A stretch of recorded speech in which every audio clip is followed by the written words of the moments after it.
மறைந்த தலைவர் மூப்பனாரின் நினைவு நாளையொட்டி இன்று புகழஞ்சலி நிகழ்ச்சி நடத்தப்பட்ட நிலையில் அந்த நிகழ்ச்சியில் பேசிய மத்திய அமைச்சர் நிர்மலா சீதாராமன் மூப்பனார் பிரதமராவதை தடுத்தனர் என்ற குற்றச்சாட்டை முன்வைத்திருக்கிறார்.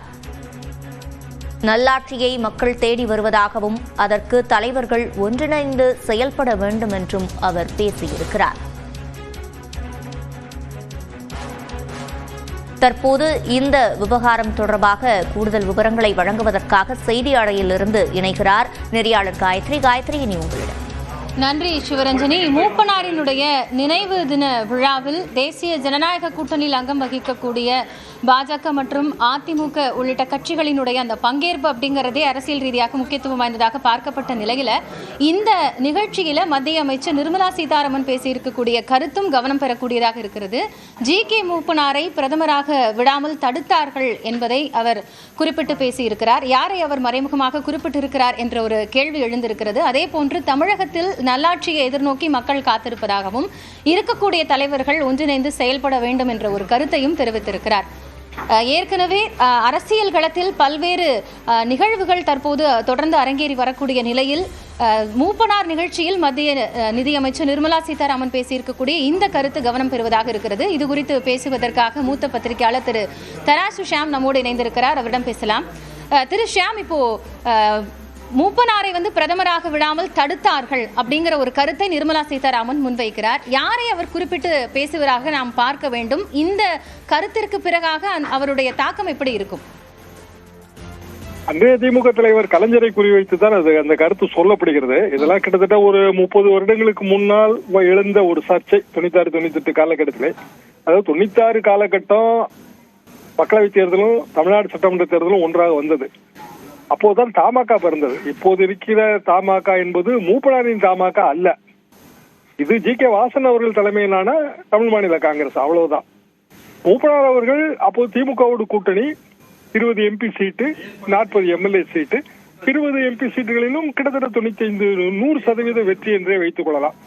அதற்கு பிறகு மத்திய அரசிலே குழப்பங்கள் ஏற்பட்டன. அரசு கவிழ்ந்தது.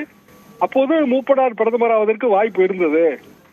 ஆனால் அவர் பிரதமராவதை தடுத்தது கலைஞர் தான் என்கிற ஒரு சர்ச்சை நிலவியது.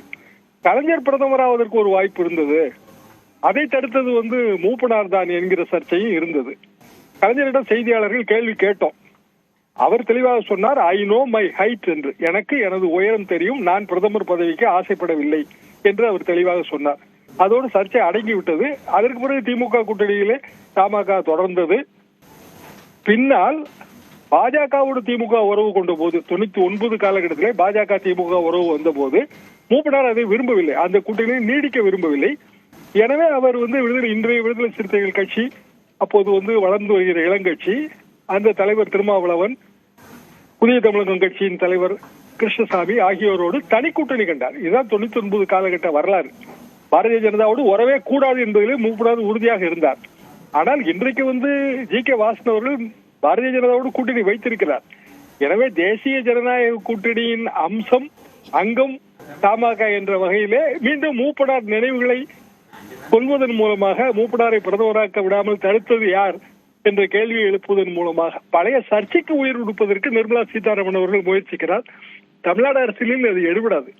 இப்போ நல்லாட்சியை நோக்கி மக்கள் எதிர்பார்த்திருக்கிறார்கள், அதனால எல்லாரும் ஒன்றிணைனும் அப்படிங்கிற ஒரு கருத்தையும் சொல்றாரு. அப்படின்னா அதிமுகவில் இருக்கக்கூடிய அந்த பிளவு கட்சிகளை அவர் குறிப்பிட்டு சொல்றாரா, இல்ல தமிழக அரசியல் களத்துல தேசிய ஜனநாயக கூட்டணியினுடைய கட்சிகளை வலுப்படுத்துவதற்காக பாஜகவினுடைய யுக்தியா?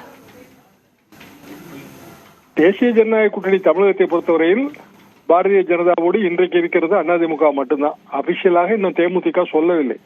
சுதீஷ் அவர்கள் மேடையில் இருந்தாலும் தேமுதிக ஜனவரி மாதம் தான் நாங்கள் எங்கள் முடிவை அறிவிப்போம் என்று கூறிவிட்டார்கள். பாமகவை பொறுத்தவரையிலே அங்கு உட்கட்சி பிரச்சனை மிகப்பெரிய அளவுக்கு இருக்கிறது. அவர்களும் எந்த முடிவையும் சொல்லவில்லை. எனவே அப்படி நாம் கவனத்தில் கொள்ள முடியாது. காரணம், அதிமுக பாரதிய ஜனதா கூட்டணி ஓரளவுக்கு ஜெல்லாகி அது களத்திலே சில மாதங்களை கடந்து விட்டது. இனிமேல் அந்த கூட்டணி ஒன்றிணைந்து எல்லா தலைவர்களும் ஒன்றிணைந்து பணியாற்ற வேண்டும் என்று நிர்மலா சீதாராமன் அவர்கள் சொல்வது கூட்டணி அரசியலுக்கு பொருந்தாது. ஆனால் அதிமுக ஒன்றிணைய வேண்டும் என்பது அவரது மறைமுகமான விருப்பமாக இருக்கும். இதிலே திருமதி சசிகலா அவர்களின் இன்றைய அறிக்கையை நீங்கள் சேர்த்து பார்க்க வேண்டும். கிட்டத்தட்ட சில மாதங்கள் அவர் அமைதியாகத்தான் இருந்தார். மீண்டும் அதிமுக ஒன்றிணைய வேண்டும், அப்போதுதான் வெற்றி சாத்தியம் என்கிற ரீதியிலே கிட்டத்தட்ட 2 பக்க அறிக்கை. அது பெரும்பாலும் அதிமுகவினருக்கு அது ஓப்பாகத்தான் இருக்கும். கட்சியிலே பிளவு இருக்கக்கூடாது, அப்போதுதான் வெற்றி பெற முடியும். இந்த உணர்வு எல்லோருக்குமே இருக்கும். காரணம் இங்கெல்லாம் மிஞ்சி போனால் ஒரு 4-5% அந்த வாக்கு வித்தியாசத்தில் வெற்றி தோல்வி அடிபட்டு போகிறது. நேற்றைக்கு சர்வே முடிவுகளை பார்த்தால் கிட்டத்தட்ட ஒரு 10-12% திமுகவுக்கும் அதிமுகவுக்கும் இடையே, அந்த 2 கூட்டணிகளுக்கு இடையே இருக்கிறது. அது 10% என்பது மிக மிக அதிகம். 2 அல்லது 3% அதிமுக நெருங்கி வர வேண்டும் என்றால், அதிமுக பாரதிய ஜனதா கூட்டணி நெருங்கி வர வேண்டும் என்றால் அதிமுக ஒன்றிணைய வேண்டும். ஏனென்றால் பாரதிய ஜனதா ஒன்றிணைய வேண்டும் என்றால் அண்ணாமலை அவர்களுக்கு நயனார் நாகேந்திரன் அவர்களுக்கு இடையான பிணைப்பு தான். தொடர்ந்து மேடைகளிலே இப்போது அண்ணாமலை தென்படுவதால் அந்த இணைப்பு சரியாக இருப்பதாகத்தான் நாம் பொருள் கொள்ள வேண்டும். எனவே அதிமுக ஒன்று கொள்ள வேண்டும். டிடிவியோ அல்லது ஓபிஎஸ்ஓ அல்லது திரு சசிகலா அவர்களோ மீண்டும் ஒரே குடையின் கீழே பணியாற்ற வேண்டும் என்பதுதான் நிர்மலா சீதாராமனின் விருப்பமாக நான் நினைக்கிறேன். நன்றி திரு ஷியாம், இணைப்பில் உங்களுடைய கருத்துக்களை பகிர்ந்து கொண்டமைக்காக. தொடர்ந்து நம்முடைய திமுகவை சேர்ந்த திரு RS பாரதி இணைந்திருக்கிறார், அவரிடம் பேசலாம். சார் வணக்கம். அப்போ GK மூப்பனாரை பிரதமராக விடாமல் தடுத்தார்கள் அப்படின்னு கலைஞரை குறிப்பிட்டு மறைமுகமாக நிர்மலா சீதாராமன் மூப்பனார் தின நிகழ்ச்சியில் பேசி இருக்கிறார். இதை எப்படி பார்க்கிறீங்க? நேரடியாக கேள்வி கேட்டால் நேரடியாக பதில் சொல்லுவோம். நேரடியாக நிர்மலா சீதாராமன் எங்களை குற்றம் சாட்டினால் அதற்குரிய பதிலை ஆதாரப்பூர்வமாக தருவதற்கு திமுக இன்றைக்கும் தயாராக இருக்கிறது. கடந்த காலத்திலும் அதுக்குரிய பதிலை சொல்லி இருக்கிறோம் என்பது இந்த நாடு அறியும். கடந்த கால நிகழ்வுகளை இப்ப மீண்டும் நினைவுபடுத்துறது மூலமா என்ன ஆதாயம் பாஜகவிற்கு கிடைக்கும் அப்படின்னு பார்க்கப்படும்? எந்த ஆதாயமும் கிடைக்காது. தமிழ்நாடு இது பெரியார் மண் ஆகியனால தலைகீழே உருண்டு வந்தாலும் பாஜகவினுடைய எண்ணங்களுக்கு ஈடேறாது. கடுகளவும் அதற்குரிய வாய்ப்புகள் இல்லை. இப்போ தமிழகத்துல மக்கள் நல்லாட்சியை எதிர்பார்க்கிறாங்கிற ஒரு கருத்தையும் அவர் சொல்லி இருக்கிறார். இப்போ திமுகவிற்கு மாற்றாக இருக்கக்கூடிய தேசிய ஜனநாயக கூட்டணியில் இருக்கக்கூடிய சலசலப்பை மறந்து எல்லாரும் ஒன்றிணைனும் அப்படிங்கிற ஒரு அழைப்பு கொடுக்கிறார். நல்லாட்சி எதிர்பார்க்கக்கூடிய சூழல் தமிழகத்தில் இருக்கிறதா பார்க்கிறீங்களா? சூப்பரான ஆட்சி நடைபெற்றுக் கொண்டிருக்கிறது என்று ஒன்றிய அரசே பல சான்றுகளை வழங்கியிருக்கிறது. நன்றி திரு RS பாரதி, இணைப்பிலிருந்து உங்களுடைய கருத்துக்களை பகிர்ந்து கொண்டமைக்காக. GK மூப்பனாரினுடைய நினைவு தின நிகழ்ச்சியில் மத்திய அமைச்சர் நிர்மலா சீதாராமன் பங்கேற்று பல்வேறு கருத்துக்களை முன்வைத்திருக்கிறார். மிக முக்கியமாக மூப்பனாரை பிரதமராக விடாமல் தடுத்தார்கள் என்ற குற்றச்சாட்டை முன்வைத்திருந்த நிலையில் அவர் இதுகுறித்து அளித்த பேட்டியை தற்போது பார்க்கலாம். ஆனா அவர் பிரதமரா ஆக வேண்டிய அந்த தருணத்தில் ஆக விடாம தடுத்த சக்திகள் யாருன்னு கூட நம்மளுக்கு எல்லாருக்கும் தெரியும். இன்னைக்கு தமிழ்நாடு, தமிழ் கல்ச்சர், தமிழ் புகழ் அப்படின்னு திருப்பி பேசுறவங்க ஒரு தமிழனை பிரதமர் ஆக வேண்டிய அந்த தருணத்தில் ஆதரவு தராம தடுத்தாங்க. இதையும் நம்ம மனசுல வச்சுக்கணும், மறந்துட முடியாது. அதுவும் ஏதோ ஒரு தமிழர் இல்ல, அந்த மாதிரி ஆளுமை உள்ள மூப்பனார் அவர்களை தடுத்தாங்க. அதுதான் தமிழனுக்கு நடந்த ஒரு பெரிய துரோகம்னு நான் கருதுறேன்.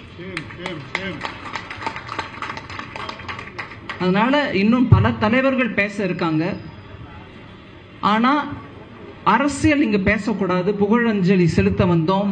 அந்த மாதிரி ஒரு பெரிய தலைவரை பற்றி நல்லது, அவரிடம் நம்ம கற்றுக்கொள்ள வேண்டிய குணங்கள் என்ன இருந்தது அப்படின்றத பத்தி பேச வேண்டிய இந்த தருணத்துல ஒரு சின்ன அரசியல் பேசுறேன்னு தப்பா நினைச்சுக்காதீங்க.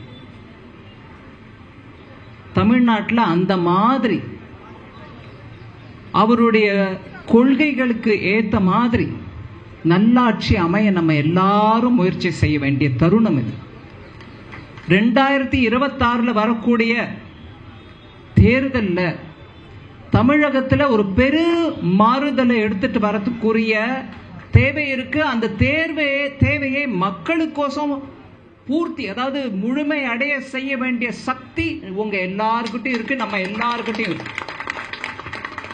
ஒன்றிணைந்து அந்த முயற்சியை இந்த கூட்டணி மூலமா நம்ம எடுத்துட்டு போக வேண்டிய கடமை தமிழ் மக்களுக்கோசம் நம்ம கிட்ட தான் இருக்கு. தமிழ் மக்கள் கேட்கிறாங்க, நல்லாட்சி கொடுங்க. மூப்பனாரை பிரதமராக விடாமல் தடுத்தார்கள், அதற்கான துரோகம் நடைபெற்றதாக மறைமுகமாக திமுகவை குற்றச்சாட்டு முன்வைத்து மத்திய அமைச்சர் நிர்மலா சீதாராமன் பேசியிருக்கிறார். இதுகுறித்து தொடர்ந்து கருத்துக்களை பகிர்ந்து கொள்வதற்காக பத்திரிகையாளர் திரு துக்ளக் ரமேஷ் நம்மோடு இணைந்திருக்கிறார். அவரிடம் பேசலாம். வணக்கம் சார். வணக்கம். நேரடியாகவே ஒரு குற்றச்சாட்டை முன்வைத்திருக்கிறார் மத்திய நிதியமைச்சர் நிர்மலா சீதாராமன். அது மட்டும் இல்லாம தமிழகத்துல மாற்றத்தை நோக்கிய ஒரு ஆட்சியை மக்கள் எதிர்பார்ப்பதாகவும் சொல்லியிருக்கிறார். அவருடைய கருத்தை எப்படி பார்க்கலாம்? 2026 தேர்தல் தொடர்பான அவரது கருத்துக்களை நான் ஏற்றுக்கொள்கிறேன், வரவேற்கிறேன்.